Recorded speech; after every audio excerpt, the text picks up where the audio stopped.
John! Santé! Bonjour à tous et bienvenue dans cette nouvelle vidéo. On est très content de vous retrouver, Oui, ça fait super longtemps. Désolé, on est disparu parce que on était en Thaïlande pendant un mois pour voir ma famille et mes amis, tout ça, c'était génial. Et on a énormément mangé. Pour ceux qui regardent nos stories sur Instagram. C'est la culture en Thaïlande. C'était un truc de dingue. Et après, j'ai ramené ma mère pour visiter le Red Truck et la France. Et puis elle adorait la Normandie, Ouais, ça faut le elle dire. adore ça. Ouais. En tout cas, de retour en Normandie, on a profité pour faire une escale technique. Parce que vous savez, dans toute aventure, il y a une partie voyage et une partie entretien, réparation. Je vous avoue, c'est pas la meilleure, mais elle était quand même nécessaire pour réparer le Red Truck avant d'entamer un nouveau voyage. Donc là, on est en pleine forme pour commencer avec vous une nouvelle aventure sur le continent africain. Afrique!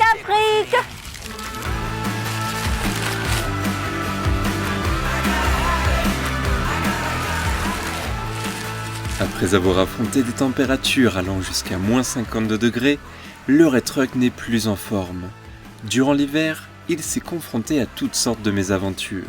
Ses huiles se sont épaissies comme du miel, son ossature s'est retrouvée désarticulée, et malgré toutes ses souffrances, il a continué à remplir sa mission de camion-pompier en aidant tous les rescapés qu'il a croisés sur sa route. Durant un mois, nuit et jour, nous nous sommes donné le défi de le remettre en état pour réussir l'objectif d'un Cape to Cape, du Cap Nord au Cap des Aiguilles en Afrique du Sud. Hop. Alors, le réservoir. En fait, premier truc, c'est qu'il a glissé. Ça a dérapé lorsqu'on s'est renversé. J'ai réussi un peu à le rattacher pour finir le voyage, mais ça me plaît pas. Il est très rouillé aujourd'hui, on a des points de rouille un peu partout au niveau des fixations et aussi devant et derrière, c'est là où il se prend en fait les gravillons. Et c'est un réservoir quand même que nous avons depuis 2 ans, quoi. C'est pas le réservoir d'origine du Red Truck. Donc c'est pour ça que je vais en prendre soin. Ça va? Oui, très bien. Ça va, la vie elle est cool, petite musique. Ouais, voilà, tranquille avec la musique thaï, tout ça.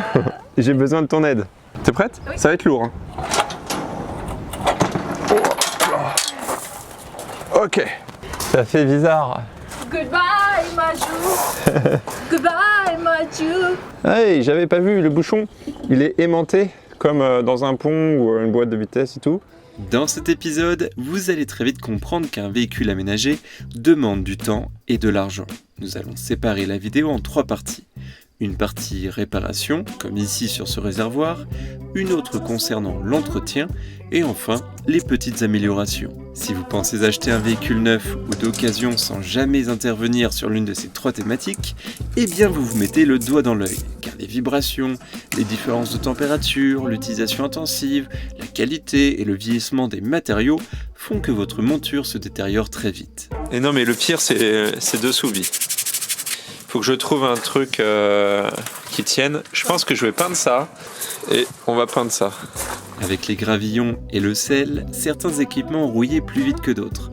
J'ai alors décidé d'appliquer une peinture texturée et résistante sur le réservoir et la boîte à air. Malheureusement, je n'ai pas le temps de les faire sabler. Je vais juste retirer la rouille et la peinture qui cloquent avec une simple ponceuse.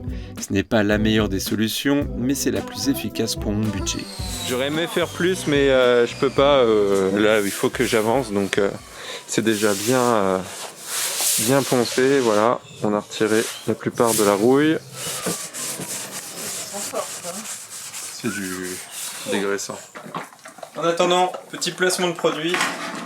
Je remercie l'entreprise Maman de m'avoir fourni le rouleau à peinture ainsi que le bac à peinture. Ça t'élève, ça s'occupe de toi quand tu es petit, ça te met au monde en plus. Alors le seul problème avec l'entreprise Maman, c'est que il faut tout rendre, mais de manière clean. S'il y a de la peinture sur le manche, là souvent le service client ils sont pas contents. Pour mon réservoir, j'ai décidé d'utiliser la gamme Raptor. C'est une marque très connue, surtout pour les pick-up américains. Pour une meilleure accroche, j'ai commencé par appliquer une première couche époxy anti-rouille bicomposant. Cet après peut s'appliquer directement sur la rouille et il offre apparemment une bonne protection au brouillard salin. Avant d'appliquer le Raptor Liner, j'ai poncé légèrement la surface, pour améliorer l'accroche. Par contre, pour ma boîte à air, j'ai utilisé une autre méthode. J'ai directement appliqué un convertisseur de rouille professionnel et j'ai bouché tous les trous avec du mastic. C'est en la démontant que je me suis rendu compte que cette pièce était vraiment dans un état critique. Cela a peut-être impacté la filtration du flux d'air. J'ai tendance à beurrer à mettre trop de peinture, donc là je vais essayer de travailler avec le moins de peinture possible pour avoir un séchage beaucoup plus rapide et surtout avoir une bonne résistance dans le temps. Alors mauvaise nouvelle, je dois jeter mon rouleau parce qu'il est de mauvaise qualité. Attention, des fois avec le fournisseur maman, ça arrive d'avoir des surprises dans ce genre, qu'elle se débarrasse de vieux rouleaux. Mince.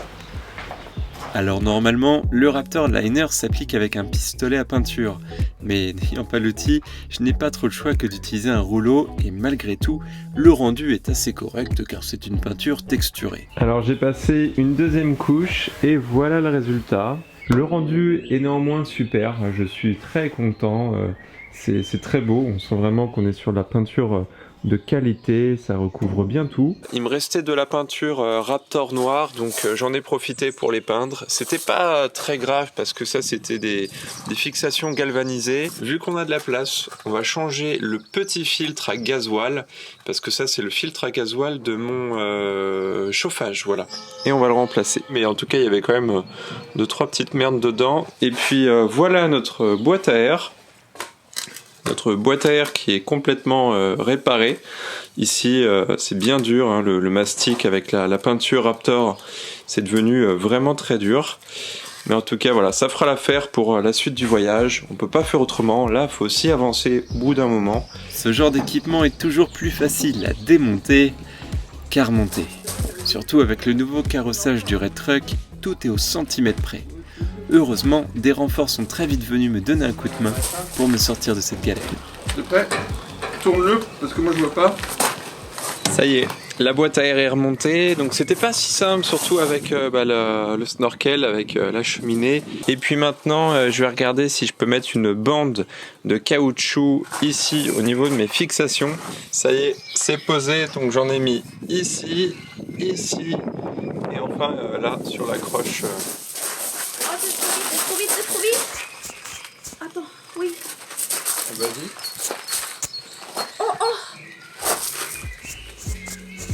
Non, Oh là, c'est bon. va le poser. C'est bon. Bon, là, j'ai besoin de vous. Je ne suis pas satisfait de la bande en caoutchouc. Au lieu de s'écraser, elle a plutôt tendance à ressortir de la bride de fixation. En attendant vos conseils, je poursuis les réparations.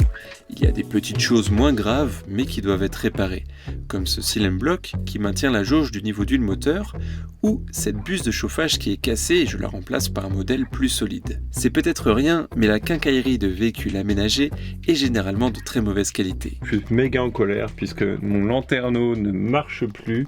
Après seulement 1 an et demi d'installation, de 2 ans max. J'ai discuté dernièrement avec un gars qui vend des accessoires pour camping-car et qui travaillait pour une grande boîte qui fournissait beaucoup d'équipements.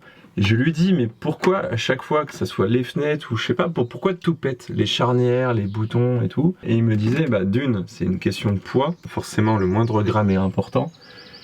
Et de deux, le prix, la marge que le constructeur souhaite se faire, ça ferait des véhicules beaucoup trop chers. Et ça c'est vrai, je suis d'accord avec ça. Mais le souci, du coup, tu te retrouves avec des appareils qui sont sensibles à l'humidité ou qui sont mal isolés, et parce que ça aurait coûté trop cher de rajouter, je sais pas, un petit joint spécifique pour que ça soit bien isolé. Hop, donc là, je vire tout. Alors ce fantastique vent a pris l'eau. Finalement, cet aérateur qui chasse en quelques secondes l'humidité n'est pas aussi fantastique que son nom. La carte électronique est entièrement oxydée, j'ai essayé de la sauver mais je n'ai pas réussi. Et d'un côté, ce modèle n'est bientôt plus disponible et je préfère l'avoir en pièces détachées car le dôme est très fragile. C'est dommage et ça fait très mal au portefeuille, mais j'en ai racheté un deuxième et j'ai changé la carte électronique en ajoutant quelques améliorations pour qu'il dure le plus longtemps possible. S'il faut tout améliorer de 5 à 6 euros à la fin de la facture, le camping-car et le van, ils changent de prix.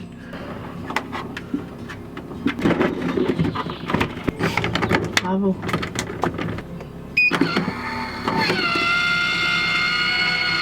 Oh merde.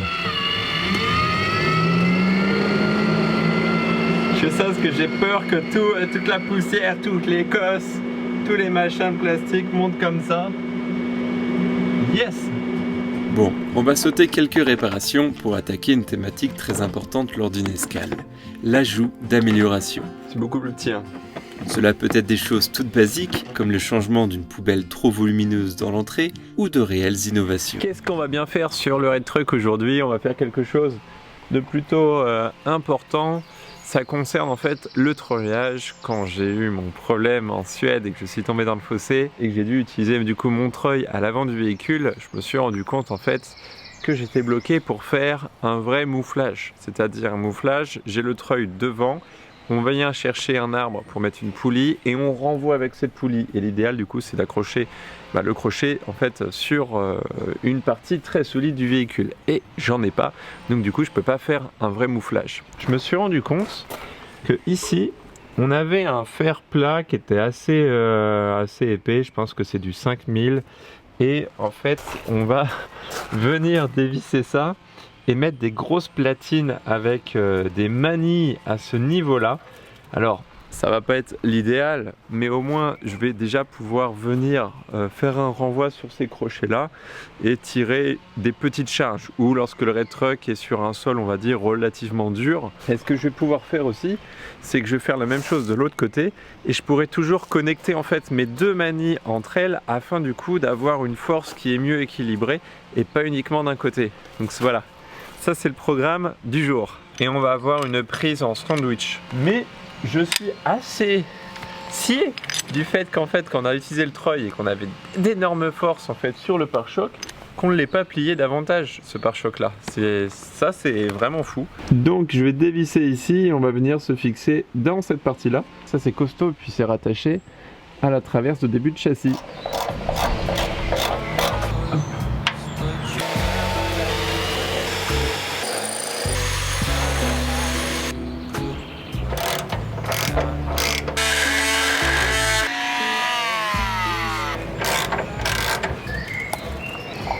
Ok, ça y est, j'ai fini mon installation. Bon maintenant là, ça c'est vraiment du costaud. Et aussi aujourd'hui, vu que j'ai le temps, je vais ajouter d'autres choses, des petits spots LED. Alors à l'origine, j'aurais voulu en fait des gros spots sur le véhicule, mais ça coûte super cher. L'idéal c'est d'avoir des longues portées et des larges, un faisceau large aussi, donc d'avoir deux types de spots. J'ai acheté à la dernière minute avant le départ en Scandinavie ce genre de lumière. Ce sont vraiment des lumières les moins chères qu'on trouve sur internet. Ça marche bien, mais par contre ils sont pas étanches. On voit déjà qu'il y a de l'humidité. Donc du coup, qu'est-ce que j'ai fait? Parce qu'il me faut quand même de la lumière pour rouler et bien voir.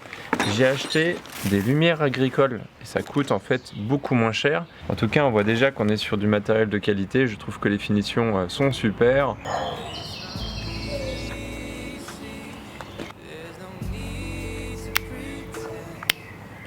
Pour la sécurité, je peux vous dire que c'est super. Alors je vais vous faire une petite démonstration des feux. Donc nous avons les feux de croisement d'origine du Red Truck, les feux de route, donc vous voyez on voit pas grand chose. Et si je les laisse et que j'active maintenant les feux que j'ai achetés sur Amazon, donc c'est ces feux là 30 ou 40 euros je sais plus, bon ça éclaire quand même. Ensuite les feux longue portée qu'on a rajoutés et les feux du faisceau large. Attention, voilà le résultat final avec les feux et les manilles. C'est plutôt sympa en noir. Ça y est, on se retrouve sous le véhicule pour une partie extrêmement importante puisqu'on va attaquer la vidange du moteur, le changement du filtre à huile qui se trouve juste ici. Et puis en même temps, on va faire les vidanges pont, boîte de vitesse, boîte de transfert, réducteur pour partir du coup sur une scène pour un voyage. C'est important. Cette dernière partie marque la fin de la vidéo, l'entretien, et c'est indispensable. Pour un véhicule de voyage, je préfère réduire les intervalles de vidange, surtout lorsque celui-ci a connu des températures négatives et quelques fuites. Cela me permet aussi d'adapter le grade de l'huile en fonction de la prochaine destination. L'entretien, c'est un budget énorme, mais si on compare avec le prix d'une réparation ou de la galère que cela peut engendrer à l'étranger, ce n'est rien. J'ai d'ailleurs constaté que j'avais une fuite importante au niveau de mon bocal d'huile de direction assistée et donc j'aurais pu endommager le système. En fait, les durites qui sont reliées à ce bocal Elles sont simplement tenues par des colliers de serrage.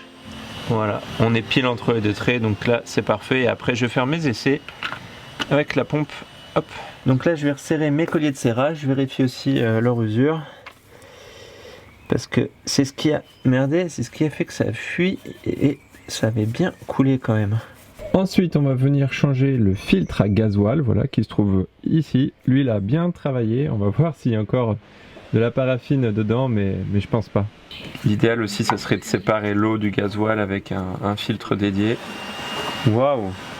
Ensuite, on vient actionner tout ça avec la pompe, mais vous savez que notre pompe, durant le voyage en Scandinavie, elle déconnait, parce que c'est une pompe qui a 30 ans. Et en fait, qu'est-ce qui ne marchait pas dessus? Le plastique avait séché, et normalement ça se dévisse. Une fois que c'est assez dévissé, on peut venir pomper. Voilà. Là, je vais essayer de retirer l'ancien joint. Hop. Donc, ce joint en cuivre, il était aussi un petit peu vieux. Hein. Il n'était pas très épais là. Celle-ci est toute simple. Hein. Il suffit juste de pousser. Merci encore Eric de m'avoir trouvé cette petite pompe. Et on va pomper. Vu que la cabine est levée, j'en profite pour remettre de la graisse dans les endroits où j'ai des graisseurs. Si toutes les étapes semblent faciles en vidéo, en réalité ça demande beaucoup de temps. Il y a beaucoup d'imprévus, des vis plus difficiles à retirer que d'autres, des commandes à passer, les allers-retours à la déchetterie et j'en passe. D'ailleurs, Bi est très peu présente dans cette vidéo, c'est parce qu'elle s'occupe des visas pour l'Afrique et du carnet de passage en douane. Si la mécanique prend du temps et de l'argent, la partie administrative est encore plus gourmande. Mais heureusement, à quelques jours du départ, mon cousin et mon meilleur ami sont venus me donner un coup de main. Alors Alex, c'est quoi au programme? C'est un petit toucher rectal. Ça sera pas dedans. Les nouveaux épisodes commencent dès maintenant. T'as pas la bonne personne là pour commencer la vidéo. Après, écrire des applications érotiques. Mec, jamais j'aurais pensé que tu vois des années plus tard ce soit ça. Ok. 1, 2, 3. Non mais il y avait du contenu donc faut en profiter. Pas mal. Et donne-moi du sopalin s'il te plaît. Ouais. Oh là, oh là, oh là.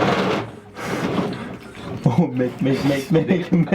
Attends Bernard, attends j'ai un problème. Attends, vous gérez là? Ouais c'est bon, on gère tranquille. Pardon, excuse-moi, c'est bon. Parce que je voyais qu'il y avait un souci. Non mais la vérité c'est que en fait Thibaut il voulait faire une vidéo avec un peu plus d'action. Voilà, donc il s'est dit ils vont peut-être péter le joint. Et Thibaut il voulait qu'on fasse un titre putaclic comme lui. On a cassé le joint. Départ annulé. C'est l'homme. Tiens d'ailleurs, une petite blague sur les phoques. Tu sais pourquoi les phoques, quand ils ont les couilles carrées? Non, dis-nous. Incroyable. Je trouvais ça drôle. Quand j'ai acheté le camion, manque de peau, j'avais un bouchon de vidange des réducteurs qui était déjà bien cassé. Les gars avaient dû prendre je sais pas quoi, un tournevis, essayer de taper dessus avec un marteau, forcer, donc du coup il est bien abîmé. Et là on en a trouvé un deuxième. Et alors c'est pas du tout le même et il est beaucoup trop long, ce qui fait qu'on ne peut pas le visser entièrement et du coup ben il n'y a aucune étanchéité avec ça. Donc on va le couper, tu vois ça fait ça à retirer.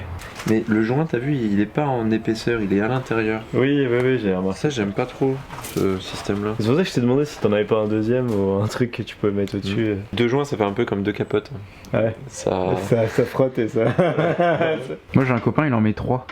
3 capotes. Ouais, comme ça, celle du milieu, elle reste propre. N'importe quoi.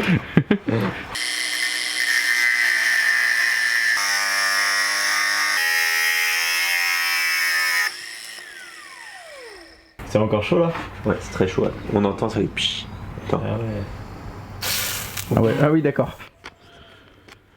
Je te laisserai l'honneur de le visser.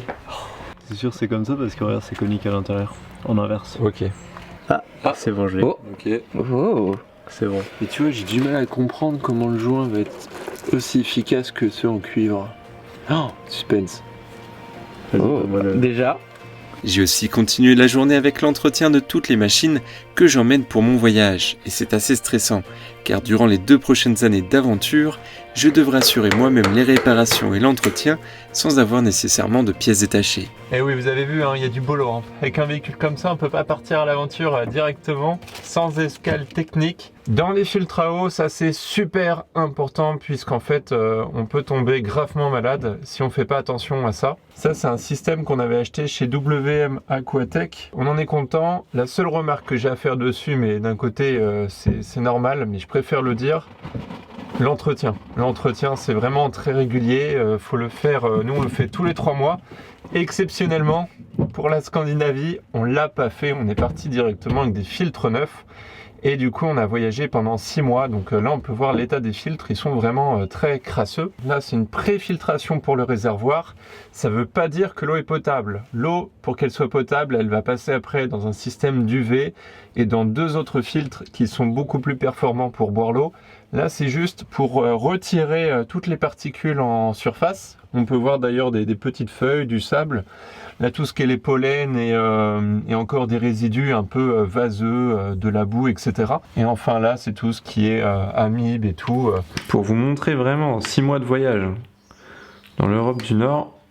Voilà, il est bien marron. J'aurais dû le faire avant, mais on va l'attaquer maintenant. La désinfection du Red Truck entier, donc tout le circuit d'eau, pour éliminer les biofilms et lutter efficacement contre les virus, les champignons et les bactéries. Alors maintenant, on va ajouter des Silver Pads. C'est un produit pareil que je connais bien. Je suis très fan parce que j'aime les trucs tu places et tu laisses agir et ça fait son travail pendant 1 an. J'utilise aussi le détartrant K-Express. Le Red Truck, c'est comme un avion. S'il n'est pas utilisé, il vieillit très mal.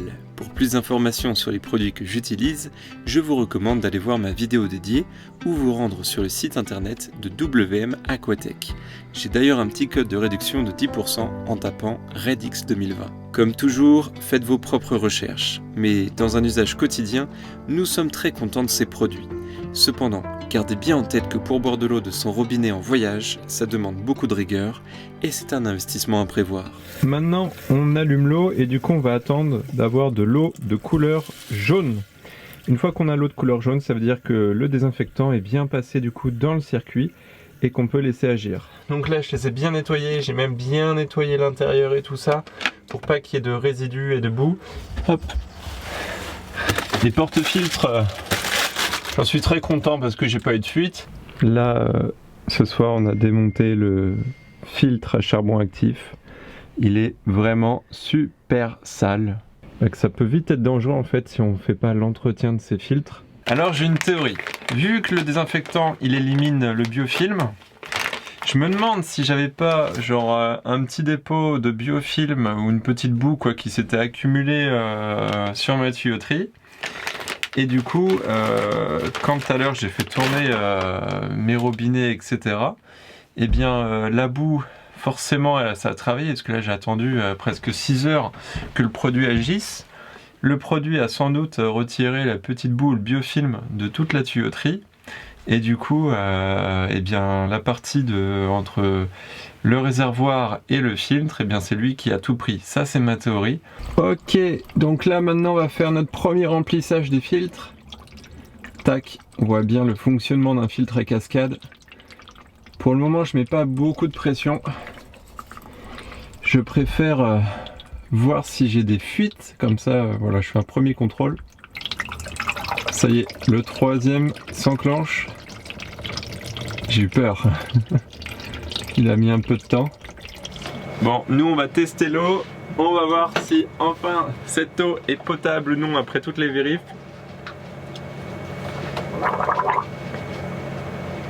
Ça me semble bon. Non, malheureusement, il n'y a aucun moyen de vérifier l'eau. Il faudrait la faire vérifier dans un labo. Et ça pourrait être même chouette de puiser l'eau dans une rivière, de la faire filtrer dans le Red Truck et de faire tester l'eau du coup dans un laboratoire. Ça pourrait être une expérience marrante à effectuer. En attendant, eh bien, on va se dire au revoir, on va se laisser là pour cette vidéo. On se retrouve dans quelques semaines si tout va bien, parce que il n'y a pas que le Red Truck qu'il fallait réparer, il y a aussi l'ordinateur qui a un problème, donc je dois absolument le réparer avant la traversée de l'Afrique. Et puis normalement, je dis bien normalement, la semaine prochaine, on se retrouve pour Une vidéo passion. En fait, durant la Covid, je me suis passionné pour une activité et j'aimerais vous partager un peu mon ressenti, comment j'ai vécu cette expérience, parce que c'était une sacrée aventure, je vous le cache pas, et j'avais envie de partager ça avec vous. Voilà. On se retrouve la semaine prochaine. Et toi, Abby, ça va? Très bien. Qu'est-ce que tu fais? Juste préparer du stock et nettoyer un peu. Les médicaments, tout ça? Oui. Bon, vous voyez, hein, on chôme pas, hein. On est prêt pour le voyage.